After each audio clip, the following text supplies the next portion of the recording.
안녕하세요. 3학년 디딤 영상 시작하도록 하겠습니다.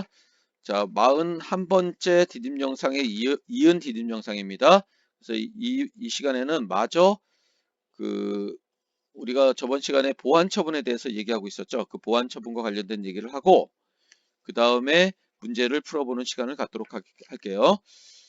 자, 저번 시간에 보완 처분 중에서 보호 관찰과 관련된 얘기를 했죠. 이 보완 처분과 관련돼서는 이것이 대안적 제재수단, 형벌과 다른 대안적 제재수단이라는 점을 꼭 기억해 주시기 바랍니다. 가장 많이 쓰이는 것이 보호관찰이죠. 보호관찰에 대해서는 저번 시간에 얘기했고, 그 다음에 치료감호라는 보완 처분이 있습니다. 심신장애 상태나 마약, 알코올 중독 뭐 이런 것과 관련된 범죄를 저지르는 사람들이 재범의 위험성이 굉장히 큰 경우에 이런 치료감호를 내릴 수 있습니다. 그 다음에 수강명령 제도가 있네요. 유죄가 인정된 의존성 중독성 범죄자를 교도소 등에 구금하는 대신 자유로운 생활을 허용하면서 일정 시간 동안에 이런 수강명령을 내릴 수가 있습니다. 그 다음에 유죄가 인정된 범죄인으로 하여금 일정 기간 내에 지정된 시간 동안에 무보수로 사회에 유용한 여러 가지 봉사활동을 하도록 하는 거죠. 그게 사회봉사 명령이 되겠습니다. 그 다음에 또 보완 처분 중에 요즘 많이 하는 것 중에 이 성범죄자 신상정보 등록제도라는 게 있습니다. 그래서 범죄로 유죄 판결이 확정된 자에게 함께 내리는 경우가 많죠. 그래서 성명, 주민등록번호, 그다음에 주소 및 실제 거주지 등을 사람들에게 이렇게 알릴 수 있도록 등록해서 관리하는 그런 제도를 얘기하는 것입니다. 자, 그 다음에 보호관찰에 대한 얘기는 여기 요 내용을 다시 한번 읽어보시면 되겠습니다. 보호관찰은 범죄인을 구금하는 대신 일정한 의무를 조건으로 자유로운 사회생활을 허용하면서 국가 공무원인 보호관찰관이 이렇게 보호관찰관과 면담을 통해서 일정 동안 계속 이렇게 어떤 잘 지내는지 그런 것들을 관찰하게 함으로써 사회 복귀를 촉진하고 재범을 방지하게 하는 그런 형사제도다. 이렇게 얘기할 수 있겠네요.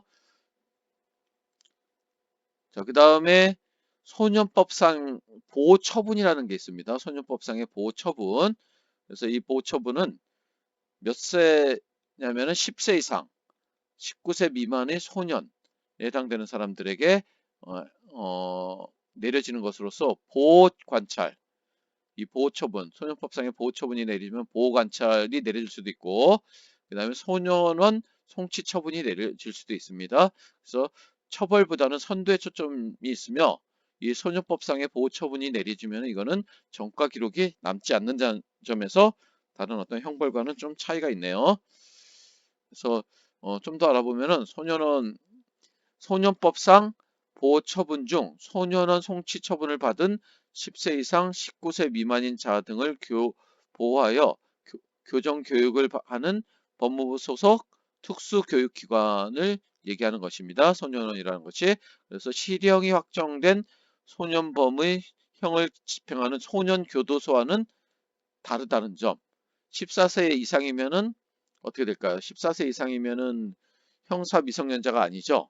그런 형사 미성년자가 아닌데 어떤 그 보호처분이 아닌 범죄로서 인정받은 사람이 형벌이 부과돼서 가는 소년교도소와는 다르다는 점.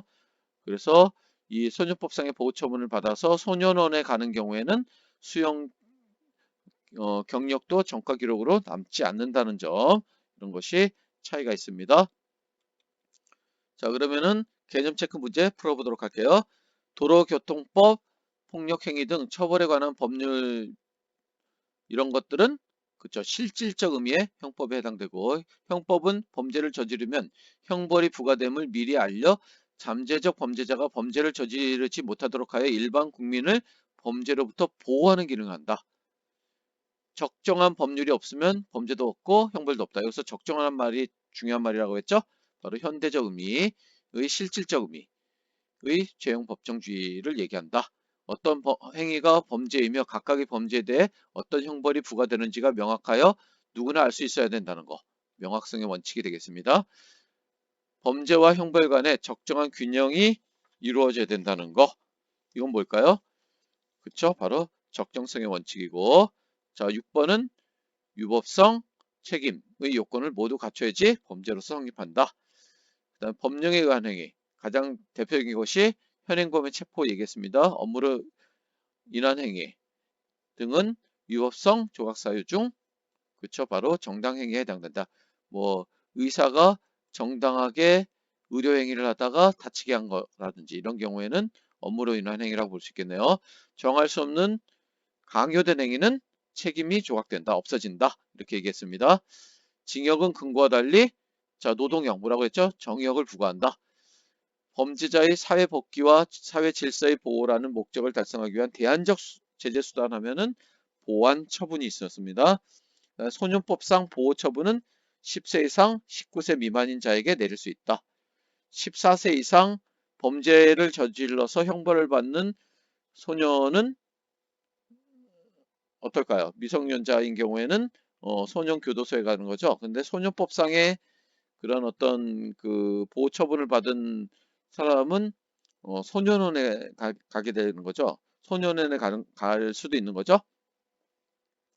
범죄인으로 확정된 자에 대하여 국가가 일정한 절차에 따라 부과하는 제재를 그쵸 형벌이라고 얘기하죠. 형벌 중 구속, 금고, 구류 공통점은 여기서 구속이 아니라 여기 징역이라고 봐야 되겠네. 징역, 자유형에 해당된다 이렇게 얘기할 수 있겠네요. 그 다음에 형벌의 종류를 네 가지로 나눈다면 생명형, 자유형, 명예형, 재산형 이렇게 나눈다고 얘기했습니다.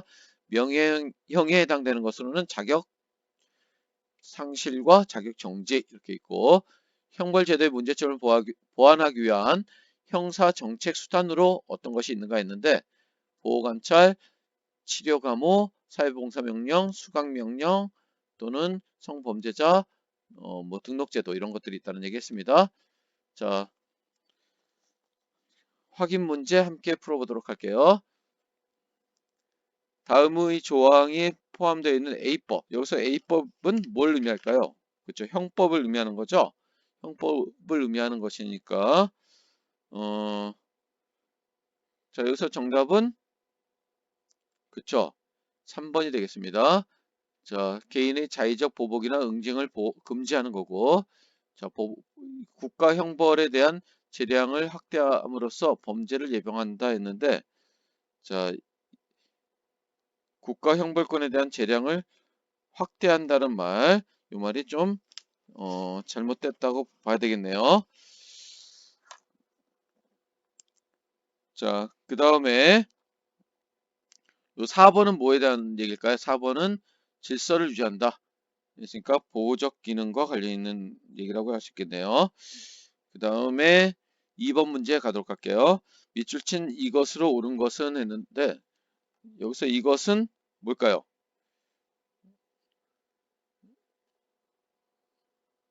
죄형 법정주의가 되겠죠. 죄형 법정주의. 법률이 없으면 범죄도 없고 형벌도 없다라고 했으니까 이 원칙은 죄형 법정주의가 되겠습니다.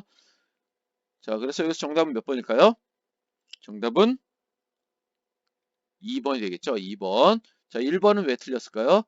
피고인에게 유리하면 유추해석 가능하다라고 얘기했습니다. 피고인에게 유리하면은 유추해석도 가능하고 피고인에게 그 유리한 경우에는 피고인에게 유리한 경우에는 그 해당 범죄인에게 유리한 경우에는 소급표 금지 원칙도 해당되지 않는다는 얘기 했습니다. 자, 그 다음에 가벼운 범죄라도 매우 엄한 처벌을 하여 범죄를 사전에 막아야 한다. 이거는 적정성의 원칙과 관련 있는 거죠. 그 다음에 형벌 법규는 형평성을 위해 법률 시행 이전의 행위에도 적용한다. 이거는 소급표 금지의 원칙과 관련 있죠. 그 다음에 5번 범죄 형벌을 규정한 성문의 법률이 없을 경우에는 관습형법을 적용한다. 이거는 관습형법 금지 원칙 관련 있는 얘기죠. 자, 그 다음 3번 문제 가도록 할게요. 밑줄 친 이것으로 옳은 것은 자, 이거는 바로 유추해석 금지 원칙과 관련 있는 거죠. 유추해석 금지 원칙과 관련 있습니다. 이거 잘못 나왔네요. 파생 원칙에 위반된다 했는데 이건 유추해석 금지 원칙입니다. 3번에 4번이 되겠습니다. 그 다음에 4번 문제. 근대와 비교하여 현대의 죄형 법정주의에 대한 옳은 추론만을 보기에서 고른 것은 했는데, 자, 이것은 정답은 뭘까요? 근대에서 현대로 가는 거죠? 자, 형식적 의미에서 실질적 의미로 가는 거니까 이것은 3번이 되겠습니다. 그 다음에 5번 문제로 갈게요. 자, 5번 문제도 좋은 문제라고 볼 수 있겠네요. 범죄의 성립 요건을 나타내는 것이다. 자, 여기서는 어떤 것이 답이 될까요? 그쵸? 1번이 답이 되겠습니다. 자, 여기서 니은은 뭐에 해당될까요? 긴급 피난에 해당되는 거죠? 긴급 피난에 해당되는 것에서 맞고, 그 다음에 리을은 심신상실자니까 책임 조각 사유가 돼서 다가 되겠죠. 그쵸? 디귿은 아무리 배고픔을 견디지 못해 하여튼 도시락 훔친 행위는 범죄가 성립하겠죠. 그쵸? 그래서 정답은 1번이 되겠습니다. 그 다음에 6번 문제.